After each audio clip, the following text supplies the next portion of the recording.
ರಾಜ್ಯ ಮಟ್ಟದಲ್ಲಿ ಆಶಾ ಕಾರ್ಯಕರ್ತೆಯರ ಒಂದು ಬೃಹತ್ ಪ್ರತಿಭಟನೆಯನ್ನು ಹಮ್ಮಿಕೊಂಡಿದ್ದೀವಿ.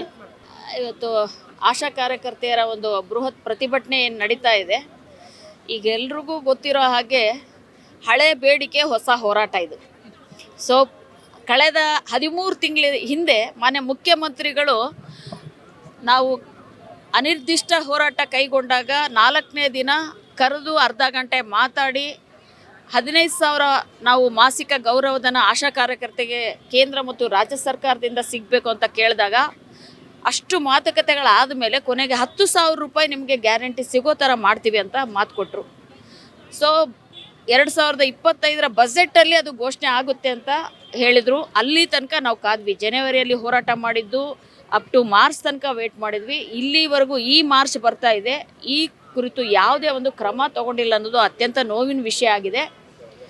ಮಾನ್ಯ ಮುಖ್ಯಮಂತ್ರಿಗಳೇ ಏನು ಮಾತು ಕೊಟ್ಟಿದ್ದೀರಾ ಅದನ್ನು ಉಳಿಸ್ಕೊತೀರ ಅನ್ನೋಂಥ ಭರವಸೆ ನಾವು ಇಟ್ಕೊಂಡು ಇವತ್ತು ಮತ್ತೆ ಬಂದಿದ್ದೀವಿ. ಸೊ ಅಷ್ಟೇ ಅಲ್ಲ, ಇಲಾಖೆ ಇವತ್ತು ಆಶಾ ಕಾರ್ಯಕರ್ತೆಯರ ಮೇಲೆ ಹೆಚ್ಚು ಯಾವುದು ನಾವು ಬೇಡಿಕೆ ಇಟ್ಟಿಲ್ಲ. ದುಡ್ದಿದ್ದ ಹಣ ಬರ್ತಾ ಇಲ್ಲ, ಬೇರೆ ಆನ್ಲೈನ್ ಪೋರ್ಟಲಿಂದಾಗಿ ದುಡ್ದಿದ್ದು ಬರ್ತಾ ಇಲ್ಲ, ಒಟ್ಟಿಗೆ ಕೊಡಿ ಅಂತ ಕೇಳಿದಾಗ ಎಷ್ಟೋ ಒಂದು ಕಮಿಟಿಗಳಾಗಿ ಎನ್ಕ್ವೈರಿ ಆಗಿ ಕೊನೆಗೆ ಇದನ್ನು ಒಪ್ಪಿ ಸರ್ಕಾರಕ್ಕೆ ಪ್ರಸ್ತಾವನೆಯೂ ಕಳಿಸಿ ಆಗಿದೆ. ಆದರೆ ಇದನ್ನು ಮಾಡ್ದೇ ಹೊಸದಾಗಿ ಬಂದಂಥ ಅಧಿಕಾರಿಗಳು ಆರೋಗ್ಯ ಇಲಾಖೆಯಲ್ಲಿ ಏನು ಕ್ರಮ ತಗೋತಾ ಇದ್ದಾರೆ ಅಂದರೆ 42,000 ಆಶಾ ಕಾರ್ಯಕರ್ತೆಯರಿದ್ದರೆ ನೀವು ಹೆಚ್ಚು ಗೌರವಧನ ಕೇಳ್ತೀರಾ, ಹಾಗಾದರೆ 7-8 ಸಾವಿರ ಜನನ ಮನೆಗೆ ಕಳಿಸ್ತೀವಿ ಅನ್ನೋಂಥದ್ದು ಕ್ರಮ ತಗೊಂಡಿದ್ದಾರೆ. ಈಗಾಗಲೇ ಆಗಸ್ಟಲ್ಲಿ ಒಂದು ಆದೇಶ ಬಂತು. 3 ದಿನ ಅಹೋರಾತ್ರಿ ಹೋರಾಟ ಜಿಲ್ಲಾ ಕೇಂದ್ರಗಳಲ್ಲಿ ಮಾಡಿದರು. 6 ತಿಂಗಳು ಅದನ್ನು ತಡೆ ಹಿಡಿದ್ರು. ಈಗ ಮತ್ತೆ ಬಜೆಟ್ ಸಂದರ್ಭದಲ್ಲಿ ಈ ಒಂದು ಆದೇಶನ ತಗೊಂಬಂದಿದ್ದಾರೆ. ಆ ಆದೇಶದಲ್ಲಿ ಏನು ಹೇಳ್ತಾರೆ ಅಂದರೆ, ಕೇಂದ್ರ ಮಾರ್ಗಸೂಚಿಯಂಗೆ ಆಶಾ ಕಾರ್ಯಕರ್ತೆಯರನ್ನ ತರ್ಕಬದ್ಧಗೊಳಿಸ್ತಾ ಇದ್ದೀವಿ. 1,000 ಜನಸಂಖ್ಯೆಗೆ ಕೆಲಸ ಮಾಡಬೇಕಾಗಿರೋ ಆಶಾ 2,000 ಮಾಡಬೇಕು. ಅರ್ಬನ್ನಲ್ಲಿ 2,500 ಇರುವಂಥದ್ದು 3,500 ಮಾಡಬೇಕು ಅಂತ ಹೇಳ್ತಾರೆ.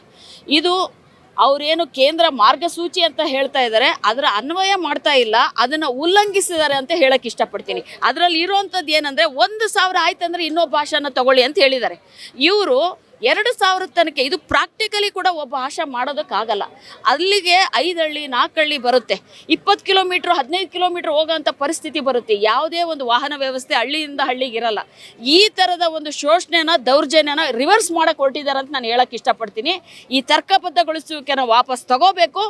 ಏನು ಮಾತು ಕೊಟ್ಟಿದ್ದೀರ ಮಾನ್ಯ ಮುಖ್ಯಮಂತ್ರಿಗಳು ಅದನ್ನು ಕಾರ್ಯ ಮಾಡಲೇಬೇಕು ಅಂತಂದು ನಾವು ಈ ಬಜೆಟಲ್ಲಿ ಮಾಡದೆ ಹೋದರೆ ಮುಂದಿನ ದಿನದಲ್ಲಿ ಅನಿರ್ದಿಷ್ಟ ಹೋರಾಟ, ಉನ್ನತ ಹಂತದ ಹೋರಾಟನ, ಉಗ್ರ ಹೋರಾಟಕ್ಕೆ ನಾವು ತಯಾರಾಗಿ ಮತ್ತೆ ಬರ್ತೀವಿ ಅಂತ ಹೇಳೋದಕ್ಕೆ ನಾನು ಈ ಸಂದರ್ಭದಲ್ಲಿ ಇಷ್ಟಪಡ್ತಾ ಇದ್ದೀನಿ.